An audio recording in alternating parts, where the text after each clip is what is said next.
Have you ever felt like you're stuck in a cycle you can't escape?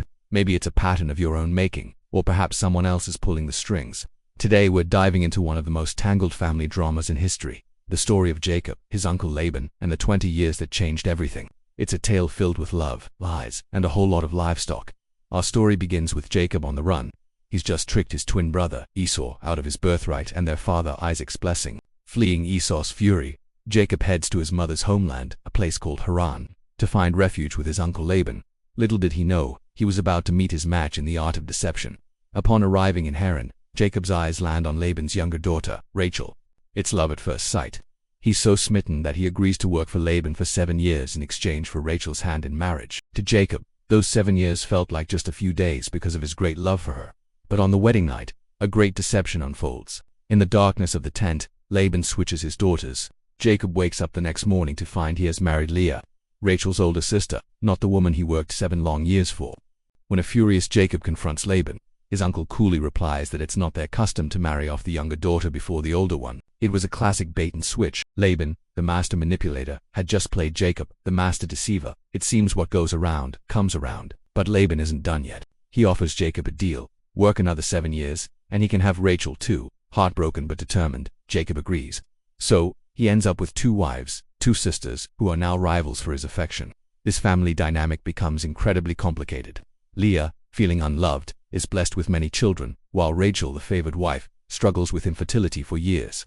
The rivalry between the sisters creates constant tension in the household, and their competition for Jacob's attention spills over into the lives of their children. After 14 years of labor just for his wives, Jacob continues to work for Laban, this time for a share of the flocks. But Laban is a tricky boss. He keeps changing the terms of their agreement, trying to keep Jacob from prospering.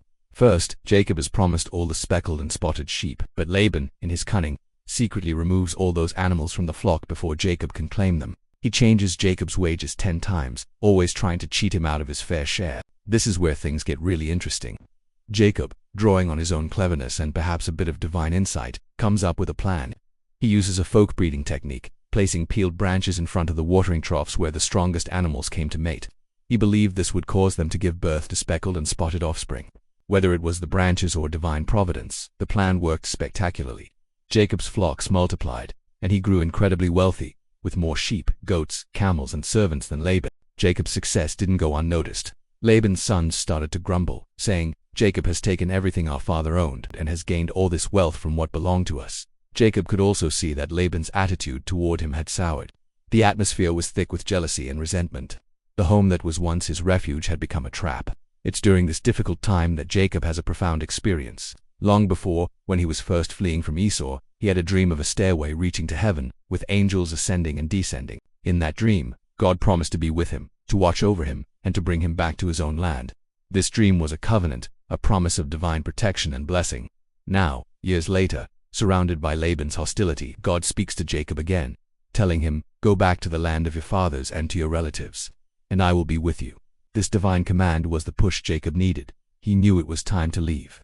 He had served Laban for 20 years, enduring deceit and manipulation, but now it was time for freedom. Jacob calls his wives, Leah and Rachel, out to the fields and lays out the situation. He tells them how their father has treated him, changing his wages over and over again. To his relief, they are completely on his side. They feel just as mistreated, saying their father has treated them like foreigners, selling them and using up their dowry money. They give Jacob their full support, saying, "So now, do whatever God has told you." And with his family united behind him, Jacob plans a secret escape. He waits until Laban is away shearing his sheep, a busy time that would distract him for a few days. Then, under the cover of this opportunity, Jacob gathers his wives, his children, and all his vast flocks and possessions. They pack up everything and flee, crossing the Euphrates River and heading towards the hill country of Gilead back to the land of Canaan. But there's another twist in the tale. Before they leave, Rachel secretly steals her father's household idols. These small statues were more than just religious objects. They were also tied to inheritance rights and family authority. Rachel's motives are complex. Perhaps she felt they were her rightful inheritance, or maybe she wanted to prevent her father from using them for divination to find them. 3 days later, Laban finds out that Jacob has fled. Enraged, he gathers his relatives and pursues them for 7 days. He chases them, finally catching up to them in the hill country of Gilead. A confrontation is imminent, and Jacob's life is in danger. But once again, divine intervention plays a role. The night before Laban reaches Jacob, God comes to Laban in a dream and warns him, Be careful not to say anything to Jacob, either good or bad. So when Laban confronts Jacob, his anger is tempered by this divine warning. He accuses Jacob of tricking him and carrying off his daughters like captives of war. And then he asks the big question: why did you flee secretly and deceive me? And why did you steal my gods?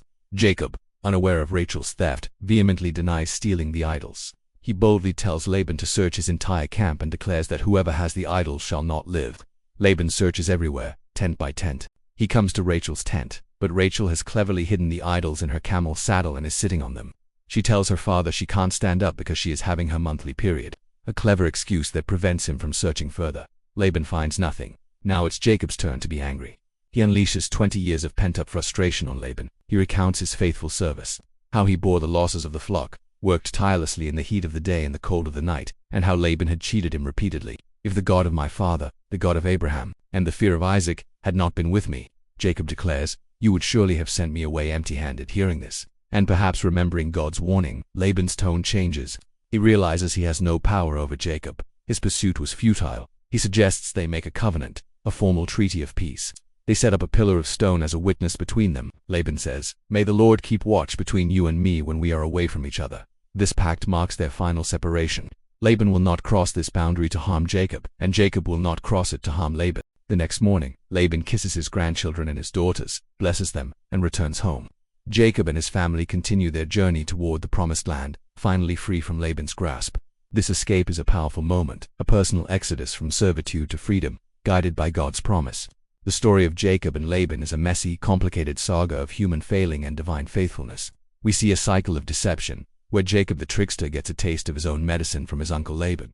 But we also see how Jacob, through his struggles, grows and matures. He learns to rely less on his own cunning and more on God's guidance. His journey reminds us that even when we find ourselves in difficult situations, trapped by the actions of others or even by our own mistakes, there is always hope for a new beginning. Jacob's story is not just about escaping a difficult relative. It's about a journey toward personal transformation and trusting in a God who guides us home, even through the most tangled paths. It's a testament to the fact that our past doesn't have to define our future, and with faith, we can break free from the cycles that hold us back. Thanks for watching. If you found this story compelling, don't forget to like, share, and subscribe for more deep dives into timeless tales. See you next time, and God bless.